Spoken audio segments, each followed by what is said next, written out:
We're back from hiatus and up to the same shenanigans. Stay tuned, it's the Almost Family After Show. I'm Maria Menounos, and you're tuned in to AfterBuzz TV, the ESPN of TV talk. Now, let the buzz begin. Hey guys, welcome back. It's been a long 3 weeks, but I'm so excited to be here. I'm Princess. Tonight I'm all alone. My co-hosts can't join me tonight, but they'll be back next week. So as I said earlier, we're back from hiatus. Tonight we're talking about Season 1, Episode 6, Fake AF of Almost Family. We're Almost Family here.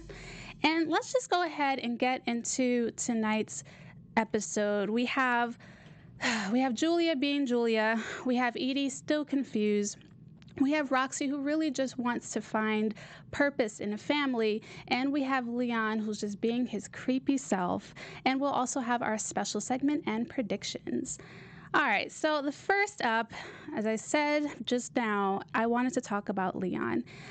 He crossed the line yet again. And I was just talking to our producer earlier and just saying that I've seen a pattern on the show, and I mean, it can't be genetic, but I've just seen a pattern with Bechley and his kids of, especially Julia, of just crossing the line and doing what they think to be selfless acts, but it's really super selfish and just very self-centered. And we see Leon do it, we see Julia do it. I just want to start with him. So he is doing community service. He is supposed to just be helping out, supplying toilet paper, doing whatever he needs to do to just stay under the radar. And yet again, this Bechley baby business comes rearing its ugly head, and he sees a patient that he knows to be his child biologically. So he decides to put on the lab coat. He pretends to be a doctor. And in that moment, I found myself cringing, because not only are you impersonating a doctor because you're no longer able to practice, but then it's also the fact that in his head, as we found out later, in his head, he sees himself as a father to all of these kids. Now, of course, we've seen that earlier in this series. He, in his mind, still is convinced that he's done the right thing, thinks that there's nothing wrong, but he sees these people as their children. And I love the fact that Edie brought up a good point, one that I hope Roxy actually takes into consideration, and we'll get to that later.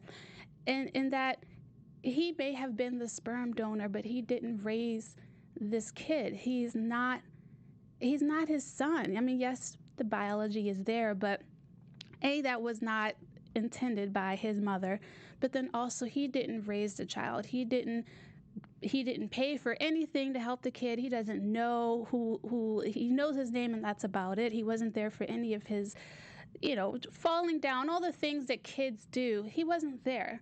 So it was just a really interesting point that Edie brought up. And at the end, we did get to see Leon consider, okay, well, maybe I should get some therapy too. He spoke to his son and advised him to go into the support group.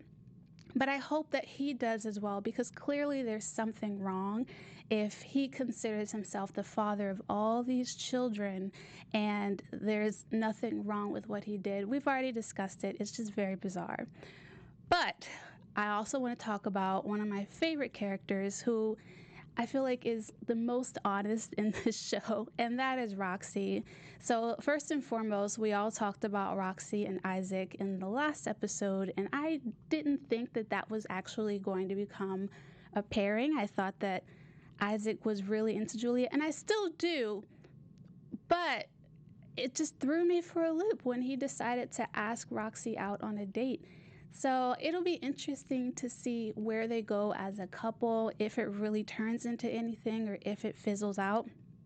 And I felt so bad that Julia threw Roxy under the bus by saying, basically, I don't think that she's in your league, which is so disrespectful on many levels, not only as a friend, but also as Roxy loves to claim her as her sister.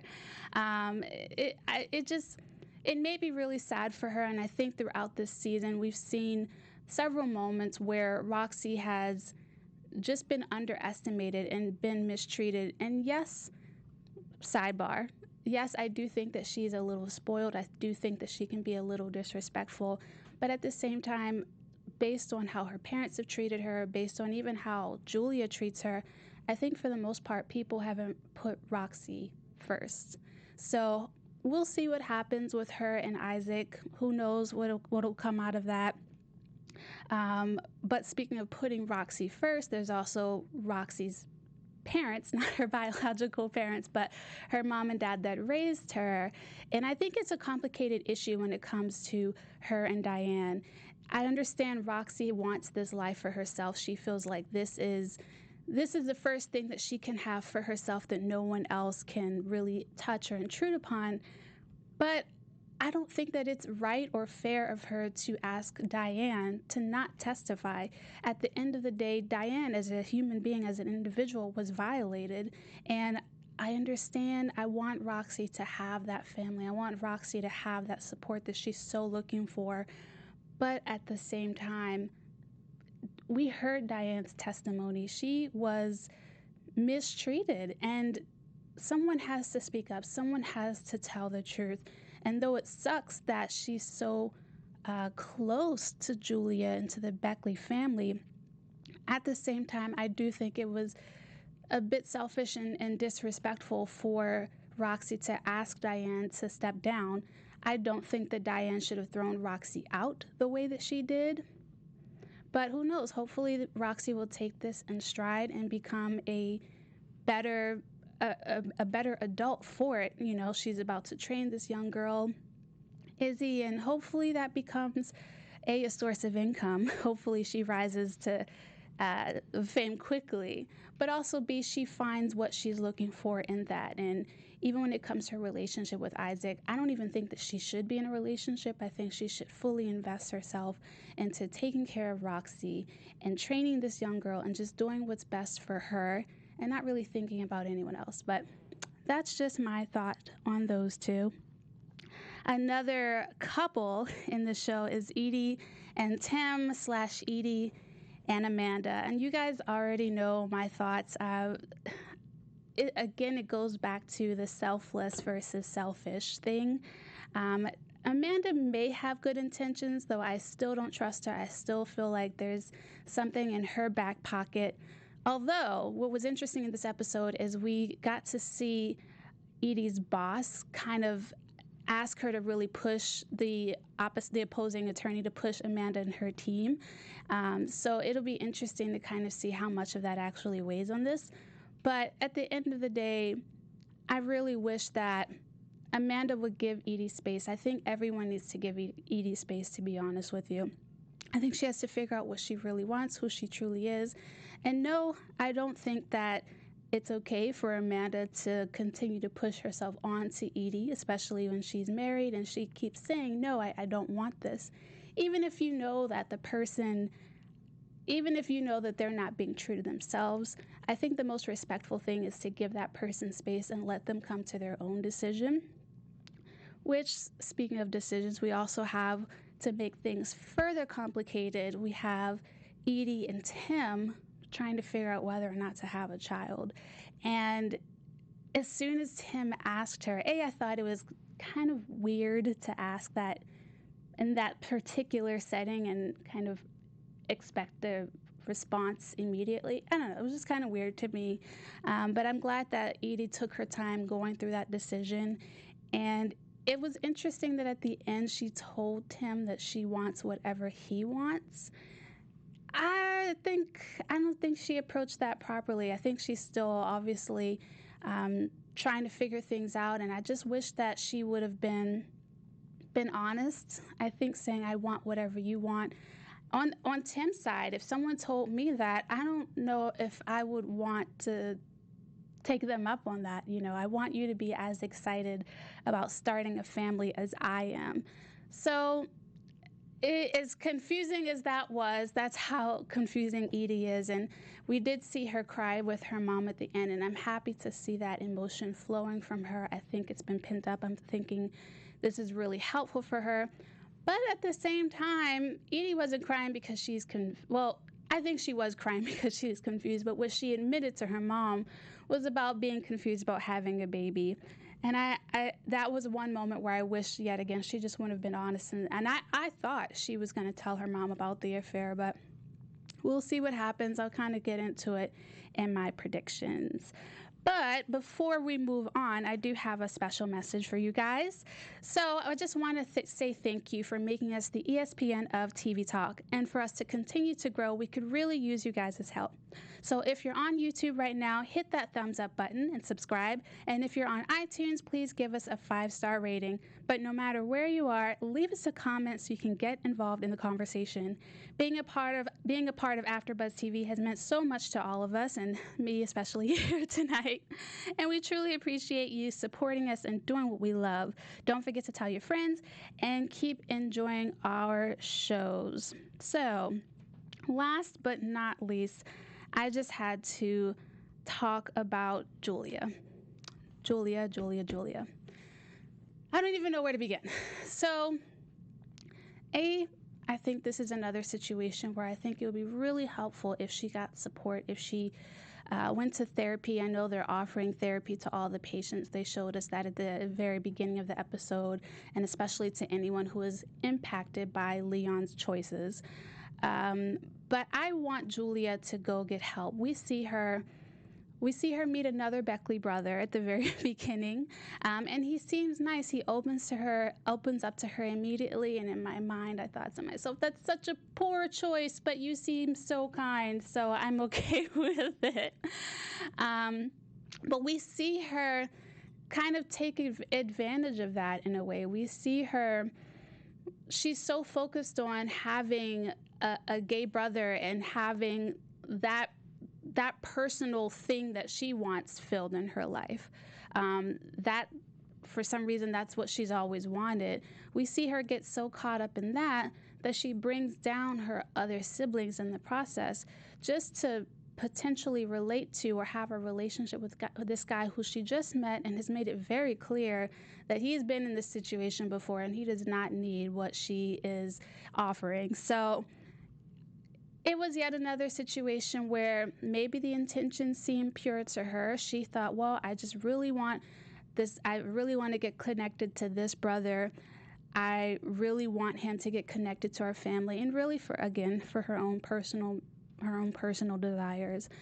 But in the process, bringing down Edie, bringing down Roxy, it was just, I just want her to get it together. I just want her to go get the help that I think she so needs. And that's what I hope for everyone in the show. I feel like everyone in this show is just so caught up in self and making reckless choices. And it's affecting other people, even if it hasn't all spun out of control yet. I believe it will. And I'm hoping that everyone in this show gets the help that they need. I'm a big believer in going to therapy and getting, if you have mental health issues or just addressing that part of your life, like doing what you need to do to make sure that you're healthy and whole.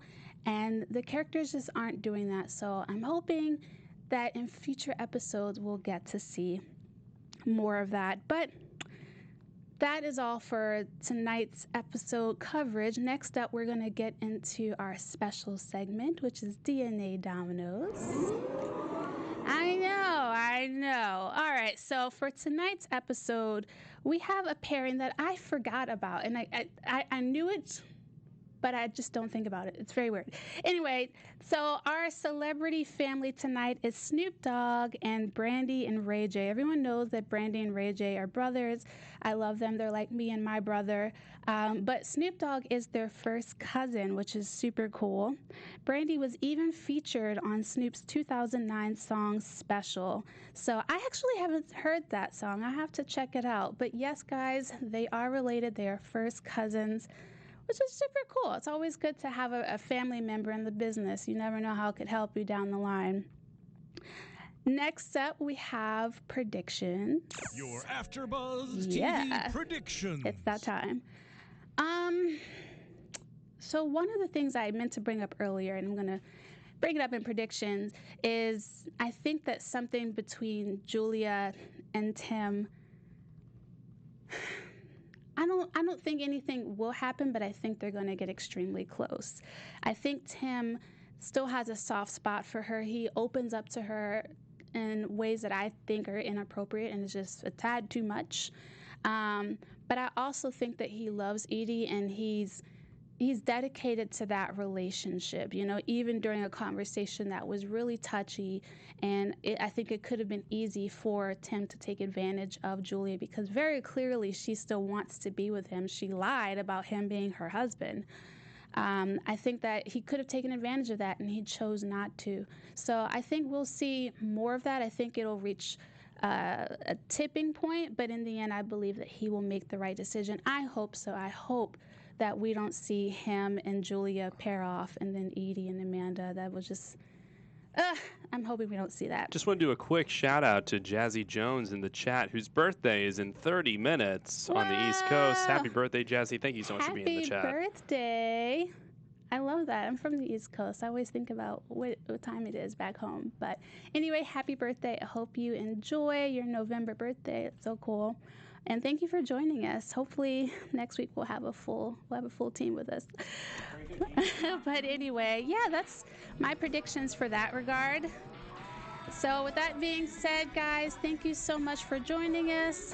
You guys can find me on Instagram and Twitter at PrincessCTV. And we'll see you next week. Like I said, hopefully we'll have a full panel. Bye, guys. Our founder, Kevin Undergaro, and me, Maria Menounos, would like to thank you for tuning in to AfterBuzz TV. Remember, we're not just the first, we're the biggest in the world, and we're the only destination for all your favorite TV shows. Whatever you crave, we've got it. So go to AfterBuzzTV.com and check out our lineup. Buzz you later. The views expressed herein are those of the hosts only and do not necessarily reflect the views of AfterBuzz TV or its owners or principals.